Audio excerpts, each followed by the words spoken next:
সুপ্রিয় দর্শক, গ্রিনওয়াল চ্যানেলে আপনারা জানাই স্বাগত। থাম্বনেল এবং টাইটেল দেখেই বুঝতে হয়তো পারবেন না, কারণ হচ্ছে একেবারে সম্পূর্ণ আনকমন ফুল। আনকমন ফুল বলতে এটা একটা কোরিওপসিসের জাত হলেও এটা কিন্তু একেবারে সম্পূর্ণ নতুন, যার অনেকগুলো নাম আমরা জানতে পারি। এ প্রকৃতপক্ষে ল্যান্ডশিপস কোরিওপসিস নামে পরিচিত হলেও এর আরও একটা নাম রয়েছে, কোরিওপসিস ল্যান্সিলাটা। আবার বিদেশে একে টিক সিড নামেও কিন্তু জানা যায়। দেখা গেছে আঞ্চলিক নাম স্যান্ড কোরিওপসিস হিসাবেও এর পরিচিতি বিস্তার হয়েছে।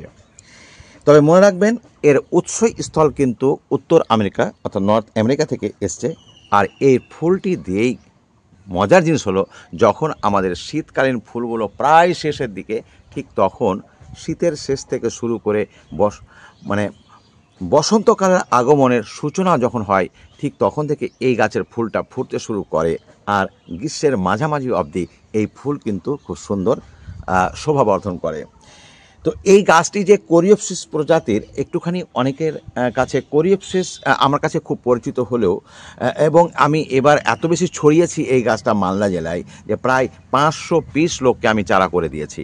এবং আমি দেখাচ্ছি কোরিওপসিস ফুলটা কী, তারপরে এই গাছ সম্পর্কে আরও তথ্য আপনাদের সামনে উপস্থাপনা করছি। তো বন্ধুরা, প্রকৃতপক্ষে কোরিওপসিস ফুলটা হচ্ছে ঠিক এই ধরনের। এত বেশি ফুল হয় যে আমি যখন ফুল হওয়ার পর যখন এটা সিড পটটা হয়ে যায়, তো এরপর হয় 400-500 সিড পট কেটে গাছটাকে একেবারে ন্যাড়া করে দিয়েছি। এটা একটু আগে থেকে ফুটতে শুরু করে, তবে আমার কাছে শেষ হবে না কখনোই এই গাছ, কারণ প্রচুর চারা রয়েছে। দেখতেই পাচ্ছেন, এখানে একটা চারা, এখানে একটা চারা, এখানে একটা চারা।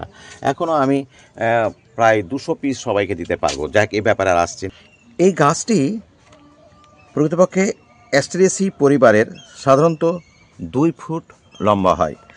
মজার বিষয় হলো, এই গাছটা কিন্তু বহু বর্ষজীবী। একবার বসিয়ে দিলে কিন্তু অনেক দিন পর্যন্ত আপনি এই গাছটা টিকিয়ে রাখতে পারবেন, বেশ কয়েক বছর, এবং ফুল পেতেই থাকবেন। এর 2টো কালার হয় সাধারণত, একটা হচ্ছে এই হলুদ, একটা হচ্ছে কমলা, যেটা আমার কাছে এখন নেই। এর কাণ্ডটি ল্যান্স প্রকৃতির, বেসাল রোসেট। একটা গাছ হলেই সেটাখান থেকে অনেকগুলো ব্রাঞ্চ তৈরি হয়, যেটা আমি আপনাদের চারা দেখাবার চেষ্টা করছি। একটু ধৈর্য ধরে দেখুন, অনেকগুলো জানতে পারবেন। প্রকৃতপক্ষে এই কোরিওপসিস কেন শব্দটা আমি নিলাম, কেন কোরিওপসিস জাতটা এত পরিচিতি লাভ করেছে ইদানিং। কোরিওপসিস অ্যাকচুয়ালি একটা বিদেশি শব্দ, গ্রিক শব্দ, যার কোরিস অর্থাৎ বাগ, অপসিস অর্থাৎ দৃশ্য। অর্থাৎ বুঝতেই পারছেন, বাগানকে সুন্দর করতে এই গাছের বিকল্প পাওয়া মুশকিল। কোথায় হয় এই গাছটি? যেহেতু এই গাছটার ফুল শুরু হচ্ছে বসন্তকাল থেকে শুরু হচ্ছে, আর গ্রীষ্মের মাঝারি পর্যন্ত যাচ্ছে, তো খুব বেশি রোদের তীব্রতা না হওয়া পর্যন্ত রোদ পছন্দ করে। তবে এটা আংশিক ছায়া জায়গাতে কিন্তু আরও বেশি ভালো ফুল দেবে। মনে রাখবেন, এই গাছ হচ্ছে স্ববীজদানকারী, অর্থাৎ নিজে নিজেই সিড তৈরি করে এরা কিন্তু বংশবিস্তার করে। একবার আপনার বাগানের জায়গা দিলে কিন্তু আপনি পেয়ে যাবেন। এবার আমি চলে আসব, এটা আসলে আমি কিভাবে এটা ম্যানেজ করলাম। সত্যি কথা বলতে, আমি অনলাইনে ভিন্ন ভিন্ন ধরনের যেগুলো পিকুলার টাইপের গাছ, অদ্ভুত ধরনের গাছ, সেগুলোর সিড সংগ্রহ করি, এবং সেই সিডটা তৈরি করেছিলাম আমি গত বছর। দুঃখের বিষয়, গত বছর আমার কাছে এই গাছে কোনো রকম ফুল হচ্ছিল না। আমি এখন পর্যন্ত আপনি দেখাচ্ছি, এটা গত বছরই সিড যেখানে তৈরি করেছিলাম সেখান থেকে এই পটে রেখেছি। কত শেকড় আছে, যদি আপনারা একটু ধৈর্য ধরে দেখতে চান, আমি আপনাকে দেখাবো যে এর কত শেকড় হয়। আপনি কল্পনা করতে পারবেন না, মানে এই প্রচুর শেকড়ে পরিপূর্ণ হয়ে আছে এই গাছটি। এবার এই গাছটিকে আমি বসিয়েছি অন্য একটা জায়গাতেও। যখনই অন্য কোনো টবে বসাবো, মোটামুটি 8 থেকে 10 ইঞ্চির একটা টব নিয়েছি। এখানে আমি যেভাবে অন্য গাছের মিডিয়া তৈরি করি সেভাবে মিডিয়া করেছি। তো খুব বেশি যে একেবারে সিংকুচি, বনডাস, নিম করে সব দিতেই হবে এমনটা নয়। আপনি গোবর মাটি বা কম্পোস্ট এবং সঙ্গে বালি এবং মাটি দিয়ে এটার সমান সমান পরিমাণ নিয়ে আপনি এই গাছটা বসাতে পারেন। তবে সিংকুচি, বনডাস এবং নিমখোল, এই 3টি যে কথা বলছি, এটা দিতে পারলে টবের গাছের জন্য খুব ভালো হয়। এই গাছটি বসে এর কিন্তু খুব তাড়াতাড়ি বৃদ্ধি হবে বড় টবে পেলেই। কিন্তু প্রথম 1 বছর কিন্তু আমি ফুল পাইনি। তারপরে এখানে বসেছিলাম। এই বসানোর পরে ঠিক 3 থেকে 4 সপ্তাহের মধ্যেই কিন্তু এখান থেকে নতুন একটা ব্রাঞ্চ অনেক বেশ বড় হয়ে যাচ্ছে। আমি এর আগেও একটা গাছ বসেছিলাম। এবার গাছ বসাবেন, গাছের পাশে আগাছা থাকবে, সেটা স্বাভাবিক। আগাছা অবশ্যই তুলতে হবে আমাদেরকে। এই গাছ একটু জল পছন্দ করে। শুকিয়ে যাওয়ার আগেই কিন্তু গাছের গোড়ায় জল দেবেন। আর দেখেন এই যে এবার দেখুন, এই যে মূল এই যে ব্রাঞ্চ, এটা যে বড় হয়ে গেছে, এই যে একটা, আর এর চারপাশে কিন্তু এই যে 1, এই যে 2, এরকম 4 দিয়ে কিন্তু শাখা মানে ব্রাঞ্চ একটা তৈরি করে করে একদম ঝাড় তৈরি হয়ে আছে।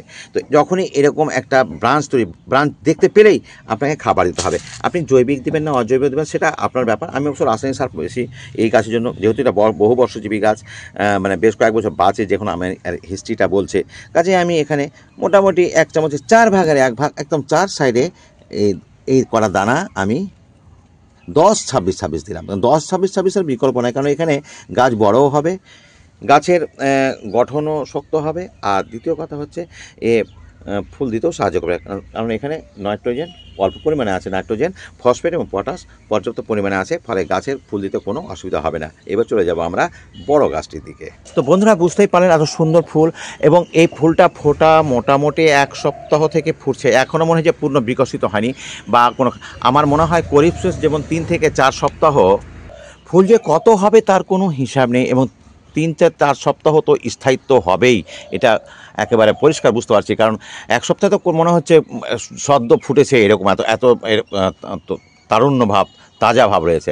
আর প্রচুর কুড়িও রয়েছে, প্রচুর শাখাও আসছে, দেখতেই পাচ্ছেন চারদিকে একদম ভর্তি হয়েছে। তো আমার মনে হচ্ছে, যেহেতু এই গাছটি আমার পূর্ব কোনো অভিজ্ঞতা নেই, আশা করি এই গাছটির সম্পর্কে আরও অনেক তথ্য আপনাদের সামনে দিতে পারবো। এবং এত ব্রাঞ্চ বেরোচ্ছে যে আমি ঠিক কল্পনা করতে পারছি না শেষ পর্যন্ত কত ফুল হয় এই গাছটিতে।